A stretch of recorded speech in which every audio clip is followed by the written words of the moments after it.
Following the success of Blackadder in the 1980s, Rowan Atkinson paired up with director Richard Curtis and writer Ben Elton once again.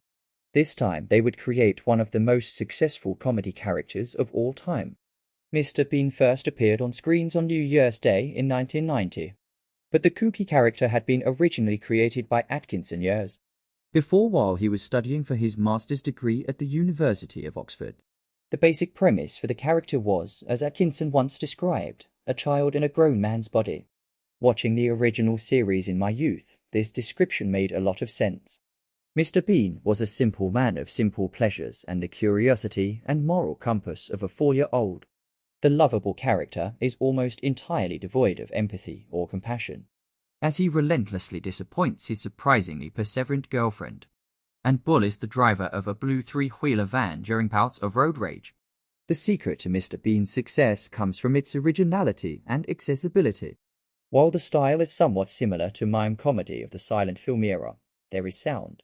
But this decidedly strange human being doesn't really speak. Of course, he utters the odd word, like trigonometry during his math exam, being at the reception desk at R&D, or bingo just after swallowing a prize goldfish. But one could probably count the number of words Mr. Bean says on their fingers and toes. As Mr. Bean goes around ruining everyone's day, Atkinson opts for a physical comedy style, influenced by the likes of Jacques Tati and Laurel and Hardy. The grown man acting like a Wally could target an audience of any age. It also transcends the language barrier, so Mr. Bean was a hit worldwide with no need for subtitles or the comedically strangling transitory overdubs that can often spell disaster for comedy shows overseas. Perhaps even those from Mr. Bean's planet could have a good giggle at the show.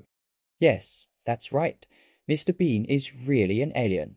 Upon recapturing the magic of Mr. Bean in my adulthood, I began to see Mr. Bean in a different light. Namely, the spotlight in the opening scene. Where once this light appeared like a spotlight on a stage, it now seemed to be a tractor beam from some UFO that had dropped Mr.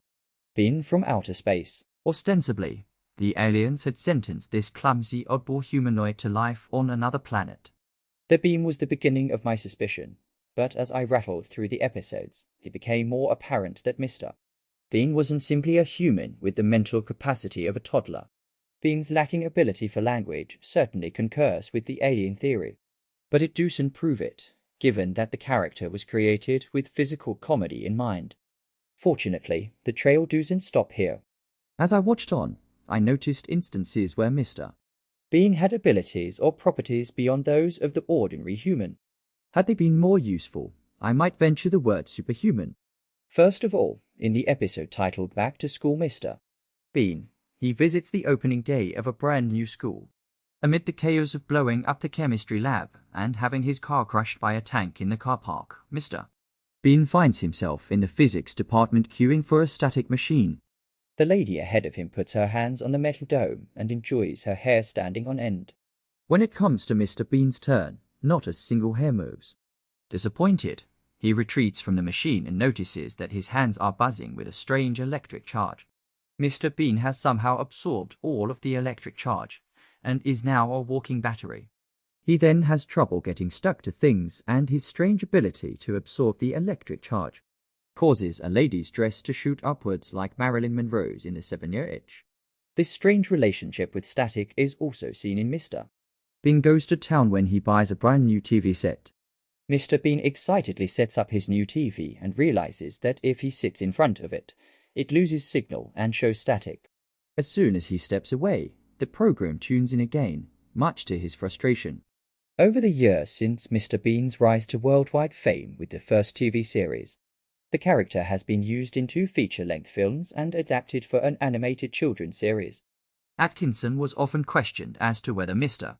Bean is an alien of some sort, and while he admitted that the character has an alien aspect to him, he opted to keep the air of mystery intact and neglected to elaborate. Some have theorized that Mr. Bean is, in fact, a normal human being, but he was abducted by aliens and brainwashed or lobotomized on board a spacecraft and then sped back down to Earth. Some people feel that this helps to explain how he found himself with a house, car, money, and a girlfriend. Others have deduced that he is more of a fallen angel of sorts, which would help explain the Latin incantations in the church choral title music used in the original series. For a long time, it seemed that Atkinson was undecided himself, or he would rather have us writhing in conjecture. But in 2004, the final episode of the third season of the animated series, Double Trouble, appeared to confirm Mr. Bean's origin. During the episode, a UFO full of Mr. Bean clones that had ostensibly dropped him down to Earth in 1990 finally reunites with its missing passenger. Just as they're about to set off to their home planet, Mr. Bean's Earth girlfriend, Irma Glob, looks sad and lonely. Finally showing earthly compassion, Mr. Bean decides to stay, promising that he will see his clone family again someday. So there you have it, Mr. Bean is a cloned alien who struggles to fit in with life on Earth.